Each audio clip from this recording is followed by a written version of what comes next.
All right, and welcome back to Vlogmas Day 10, if you can believe it. Today we're continuing a tradition that we've done for a number of years, and that is to play on a vintage phonograph turntable, a vintage record, a very special record from a set, and it's actually Charles Dickens' A Christmas Carol.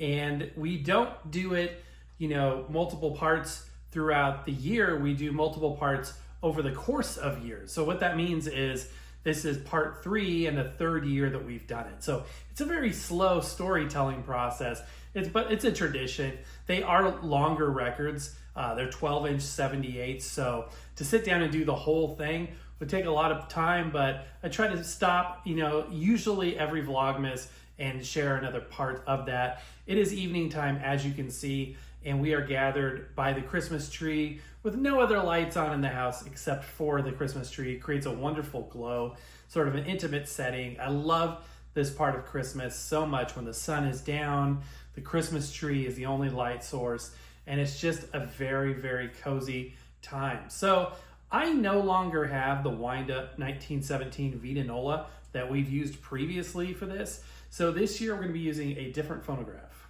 We are going to be playing it on this battery-operated Phillips portable record player, and it has a 78 stylus. I believe this is a ceramic cartridge. It may be a crystal cartridge, but it's in good working order. Mono speaker. This actually sounds really, really good. Feature it every now and then on the channel. I thought this would be a good way to listen to this record.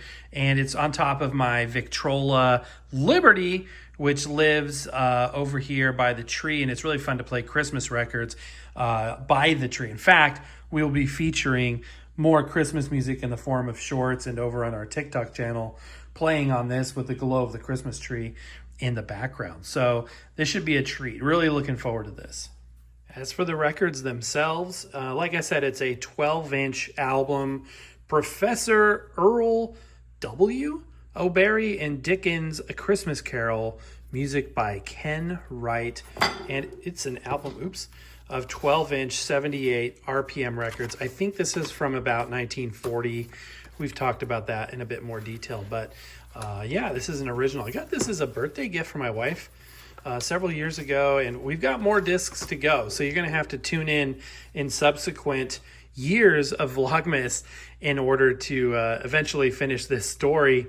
But today it's all about volume 3. So I am going to get that record out and we'll go from there. All right, without any further ado, let's listen to part 3. Up Scrooge went, not caring a button for its being dark. Darkness is cheap, and Scrooge liked it. But before he shut his heavy door, he walked through his rooms to see that all was right. He had just enough recollection of the face to desire to do that. Quite satisfied, he closed his door and locked himself in. Thus secured against surprise, he took off his cravat, put on his slippers, dressing gown and nightcap, and sat down before the very low fire to take his gruel.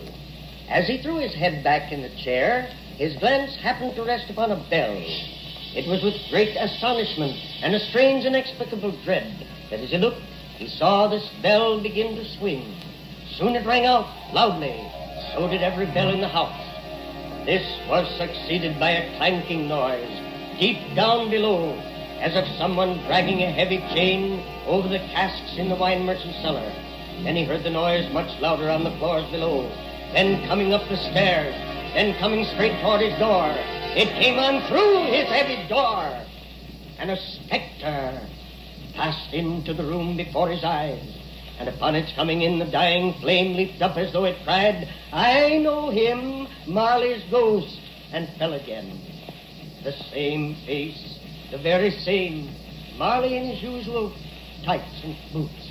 His body was transparent, so that Scrooge, observing him and looking through his waistcoat, could see the 2 buttons on his coat behind. So he looked the phantom through and through, and saw it standing before him, though he felt the chilling influence of its death-cold eyes, and noted the very texture of the kerchief bound about its head and chin, he was still incredulous. "Now, what do you want with me?" "Much." Marley's voice. No mistake about it. "Oh, are you? Ask me who I was. Who are you then? In life, I was your partner, Jacob Marley. Can you sit down? I can. Do it then. Scrooge asked the question because he didn't know whether a ghost so transparent might find himself in a position to take a chair. But he did. You don't believe in me. I don't. What evidence would you have of my reality beyond that of your own senses? I don't know. Why do you doubt your senses? Because a little thing affects them. A slight disorder of the stomach makes them cheats. You may be an undigested bit of beef, a blot of mustard, a crumb of cheese, or a fragment of an underdone potato.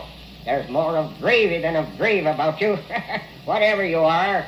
At this the spirit set up a frightful cry, and shook its chains with such a dismal and appalling noise that Scrooge held fast to his chair for fear of falling in a swoon. Mercy, dreadful apparition, why do you trouble me? Why do spirits walk the earth, and why do they come to me? It is required of every man that the spirit within him should walk abroad among his fellow men and travel far and wide.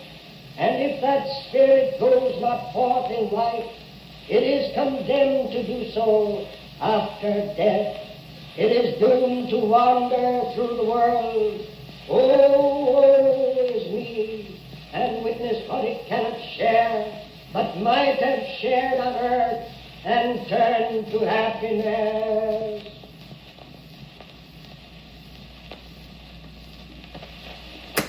Okay, so that concludes part 3 for this year. Come back next year. Maybe we'll have part 4 on. I might have missed a year in there. That's why I say maybe, because I was going through previous videos. And anyway, so yeah, this little Phillips sounds amazing. It's a little 60s transistor portable.